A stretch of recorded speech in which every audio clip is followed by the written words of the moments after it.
Bonjour à tous, j'espère que vous allez bien ce matin. Je vous pose cette question. Quel genre de foi est agréable à Dieu? Imaginez-vous expliquer à un pygmée qui n'a jamais été en contact avec la moindre civilisation que l'air est constellé d'ondes radio.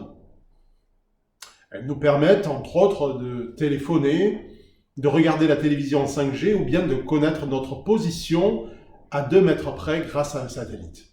Comment allez-vous lui expliquer ce que d'une part il ne peut voir et d'autre part il n'a jamais pu expérimenter?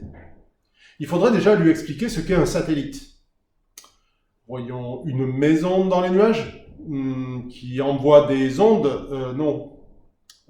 qui envoie des esprits qui parlent dans une boîte qu'on appellerait téléphone, et que cette boîte peut aussi dire à toute la Terre où vous habitez. Bon courage. Au regard des réalités du royaume des cieux, nous sommes tous des pygmées qui ne sont jamais sortis de leur forêt. L'homme naturel est incapable de voir les réalités spirituelles et d'en faire l'expérience. Mais est-ce que cela suffit pour conclure qu'elles n'existent pas? Non, cela veut juste dire qu'il ne suffit pas, que nos 5 sens ne suffisent pas pour appréhender ces réalités spirituelles. Pour en faire l'expérience, il faut un 6e sens, et ce 6e sens, c'est la foi. La foi est l'assurance des choses que l'on espère et la démonstration de celles qu'on ne voit pas. Avons-nous déjà vu dans les versets 1 et 2. Celui qui a cette foi a cette assurance, et même, je dirais, cette expérience des choses qu'on ne voit pas, il croit à l'invisible.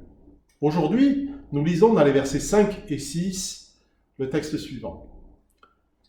Par la foi, Enoch a été enlevé auprès de Dieu pour échapper à la mort, et on ne le trouva plus parce que Dieu l'avait enlevé. En effet, avant de nous parler de son enlèvement, l'Écriture lui rend ce témoignage: il était agréable à Dieu. Or, sans la foi, il est impossible de lui être agréable, car celui qui s'approche de Dieu doit croire qu'il existe et qu'il récompense ceux qui se tournent vers lui. Jusque-là, le texte pour aujourd'hui.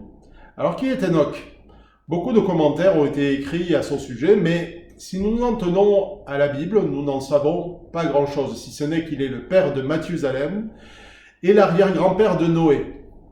Ça remonte tout cela. Seulement 2 lignes lui sont consacrées, mais il connut un destin exceptionnel. Avec Élie, et peut-être aussi avec Moïse, il fait partie de ces personnes qui ne sont pas passées par la mort. Le livre de la Genèse lui rend ce témoignage. Enoch vécut en communion avec Dieu, puis il disparut, car Dieu le prit. Chapitre 5, verset 24. Pourquoi l'auteur de l'Épître aux Hébreux évoque-t-il Enoch, dont on sait finalement si peu? Peut-être tout simplement pour nous éveiller à plusieurs réalités concernant la foi. La première, c'est qu'on ne peut être agréable à Dieu sans la foi. On ne peut être agréable à Dieu sans la foi. La foi n'est pas un moyen d'obtenir ce que l'on veut, ni un moyen de montrer à tous combien nous sommes religieux ou pieux. Elle n'est pas seulement la confession de la bouche d'une croyance. Elle dépend avec persévérance du Dieu de l'invisible. Elle est l'espérance confiante dans le royaume à venir. Elle abandonne les « un tu l'as » pour préférer les « deux tu l'auras ».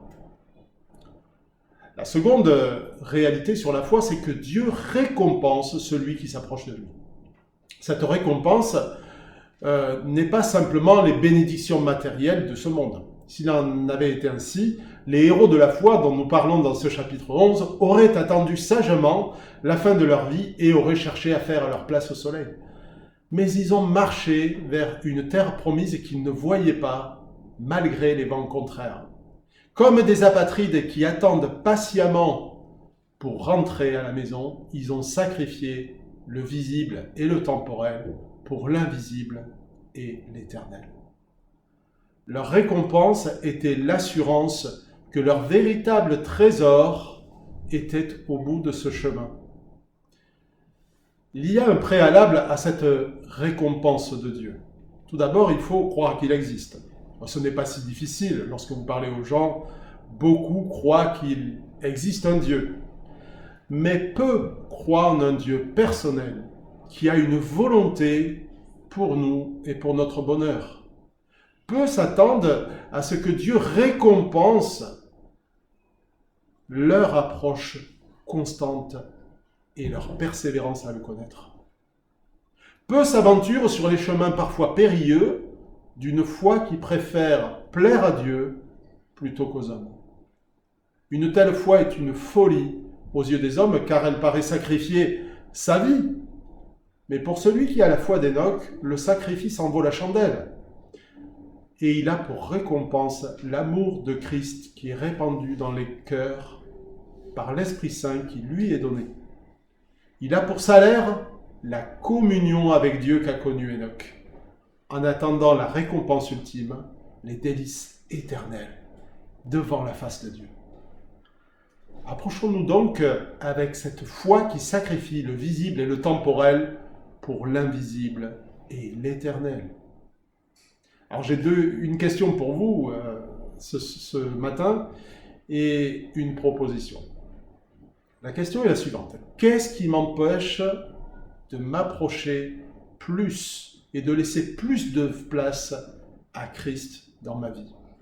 Quelle est cette chose pour laquelle nous disons à Dieu tout ce que tu veux, mais pas ça? Et alors, si nous nous trouvons en défaut, n'hésitons pas à prier comme les apôtres qui disaient « Augmente notre foi ». Je vous souhaite une bonne journée dans une grâce renouvelée de la part du Seigneur. À très bientôt.